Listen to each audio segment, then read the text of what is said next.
জীবনে অনেক কষ্ট করেছি, আর কষ্টে থাকতে চাই না। আলহামদুলিল্লাহ এখন অনেক সুস্থ, অনেক ভালো আছি, সুখে আছি। হ্যালো এভরিওয়ান, আসসালামু আলাইকুম। মেহানি ডেইলি ব্লগ থেকে আমি মেহানি চলে আসলাম প্রতিদিনের মতো একটা নতুন ভিডিও নিয়ে। এই তো সকালবেলা রসটা খেয়ে নিলাম, ঘুম থেকে উঠে এদিকে এসেছিলাম। মানে দাদি শাশুড়ি আমাকে বলছে যে তুমি রস খেয়ে নাও, টাটকা টাটকা রস।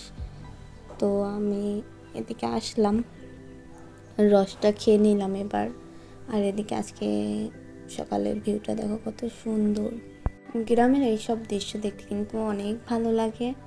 আর এই তো আজকে আমি তোমাদের সাথে শেয়ার করব খেজুরের রস থেকে কিভাবে মিঠাই গুড় বানানো হয়, যাকে মিঠাই বলে। এই খেজুরের রস এভাবে জ্বালাতে হয়, এভাবে জ্বালিয়ে কিন্তু ওই যে আমরা যে বাজারে কিনতে পাই পাটালি, মানে মিঠাইটা যে আমরা পিঠা বানানোর কাজে ব্যবহার করি, সেই মিঠাইটা কিন্তু এই রস দিয়ে বানানো হয়।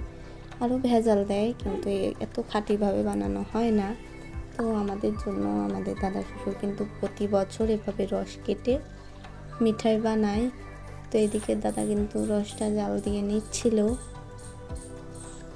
এদিকে আমার দেওরও ছিল। সকাল সকাল ঘুম থেকে উঠে এত ভালো লাগতেছিল রসটা খেয়ে, বলার বাহিরে। তো আমার ভিডিওর পাশাপাশি নয় শুনতে পারবে, যেহেতু গ্রামে আশেপাশে অনেক শব্দ দূষণ হয়, সেই জন্য সবাই একটু ইগনোর করো প্লিজ, আর সবাই ক্ষমা সুন্দর দৃষ্টিতে দেখো। আর এই তো রসটা আস্তে আস্তে জাল দিচ্ছে আর জ্বালাচ্ছে। আমি জানি না কেন আমার ভিডিওতে আগের মতো ভিউ হচ্ছে না, লাইক হচ্ছে না। এরকম দেখে কিন্তু আমার ভিডিও করার কোনো ইচ্ছে আর হচ্ছে না। আমি এত কষ্ট করে ভিডিও করি, কাজ করার মধ্যে কিন্তু আমি গ্রামে কী করছি সেটা তোমাদের সাথে শেয়ার করি। তো তবুও আমার ভিডিওতে অতটা লাইকও হচ্ছে না আর ভিউ হচ্ছে না। আমি এমবি কিনে তারপরে কিন্তু ভিডিও করি, যেহেতু আমাদের বাসায় ওয়াইফাই নেই সেই জন্য। তবুও মানে এত কষ্ট করার পর যদি তার কোনো প্রতিফলন না পাই তাহলে তো কোনো বৃথাই, সব কিছুই বৃথা। সেই জন্য মানে মনটা অনেকটাই খারাপ।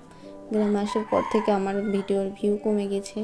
আমি কি সুন্দরভাবে ভিডিও করতে পারছি না বা কথা বলতে পারছি না, প্লিজ সবাই একটু কমেন্টে জানাবে। আমার অনেক আপুরা ছিল যারা আমাকে অনেক ভালোবাসা দিয়েছিল, এখন পর্যন্ত আছে কিছু কিছু আপু, আর কিছু কিছু আপুরা আছে যাদের ভিডিও আমি কাজের জন্য দেখতে পারি না, মনে হয় সেই জন্য তারা আমার ভিডিওটা দেখে না।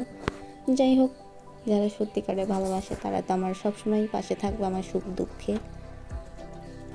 তো এই তো রসটা কিন্তু অনেকটাই জ্বালানো হয়ে গিয়েছে, এবার রসটা একদম আটো হয়ে গিয়েছে। এবার গুড়টা হয়ে যাবে, ঝোলা গুড় বলে এটাকে।